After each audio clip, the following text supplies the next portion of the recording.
கர்த்தர் நல்லவர். இந்த நாளிலே ஆண்டவருடைய வார்த்தை சங்கீதங்களின் புஸ்தகம் 77ஆம் சங்கீதம் 11வது வசனம் அது சொல்லுகிறார், நினைவு கூறுங்கள் என்று ஆண்டவர் சொல்லுகிறார். அவருடைய வல்லமையை நிறைவு கூறுங்கள்,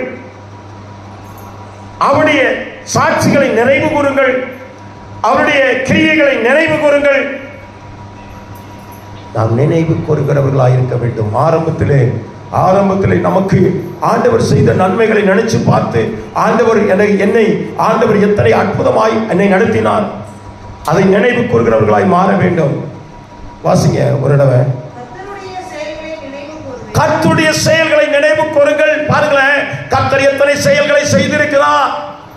சந்ததிகளுக்குள்ளாக, கோத்திரங்களுக்குள்ளாக அவமான நிந்தைகளை சகித்த அந்த நாளிலே என்னுடைய வாழ்க்கையிலே ஆண்டவர் ஒரு இரக்கத்தை செய்திருக்கிறார், அற்புதங்களை செய்திருக்கிறார். இந்த தேவன் என்னென்றைக்கும் உள்ள சதா காலமும் நம்முடைய தேவன், அவர் மரண பரியந்தம் என்னை நடத்துவார் என்ற விசுவாசத்துக்குள்ளே இழுக்கப்பட்ட நீங்களும் நானும் இன்னைக்கு எப்படிப்பட்டவர்களாய் இருக்கிறோம்?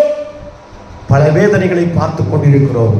அன்னைக்கு அற்புதம் செய்த தேவனாகிய கர்த்தர் அதிசயத்தை செய்து என்னை இழுத்து கொண்டு வந்து தேவ சமூகத்தில் நிறுத்தின தேவனாகிய கர்த்தருக்கு முன்பாக இன்னைக்கு சின்ன சின்ன சோர்வுகளை பார்த்து நான் தேவனுக்கு முன்பாக நான் சரியாய் நிற்காமல் விசுவாசத்தில் குறைவுள்ளவனாக பலவீனப்பட்டு நான் பலவீனத்தை பார்க்கிறேன், பலவீனத்தை மாற்றின என் தேவனாகிய கர்த்தருடைய செயல்களை நான் மறந்து போய்விட்டேன் என்று சொல்லி நீங்களும் நானும் நின்று கொண்டு இருக்கிறோம். ஆமென் சொல்லுமா? மனிதனால் கூடாதது தேவனால் கூடும். அதை சொல்லி ஆண்டவர் உங்களையும் என்னையும் அற்புதத்தின் வழியாக நடத்தி வந்தார். வேதனை வரும்போதெல்லாம் அவரை நோக்கி கூப்பிடும்போது, விபத்து வரும்போதெல்லாம் அவரை நோக்கி கூப்பிடும்போது அவர் நமக்கு உதவி செய்த தேவன். இன்னைக்கு எப்படிப்பட்ட நிலைமையில் இருக்கிறோம்? அவரை உண்மையாய் தேட முடியாமல் அவருக்கு முன்பாக நம்ம நிற்க வேண்டிய எனக்கு சம்பாத்தியம் தான் முக்கியம் அப்படின்னு சொல்லி அவருக்கு ஒதுக்க வேண்டிய ஒரு குறிப்பிட்ட சின்ன டயத்தை நம்ம என்ன செய்யறோம்? ஒதுக்குறது இல்லை. அவருடைய அதிசயங்களையும் அவருடைய செயல்களையும் நம்ம என்ன செய்யறோம்னா நினைவு கூறுனா, அவர் எவ்வளவு அற்புதங்களை செய்திருக்கிறார், எவ்வளவு அதிசயங்களை செய்திருக்கிறார். நான் என்ன செய்யணும்?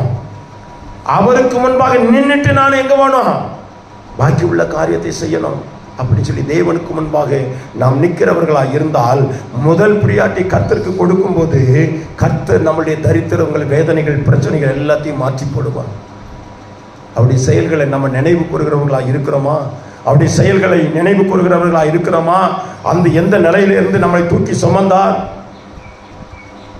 ஆதியாகம புஸ்தகம் 6ஆம்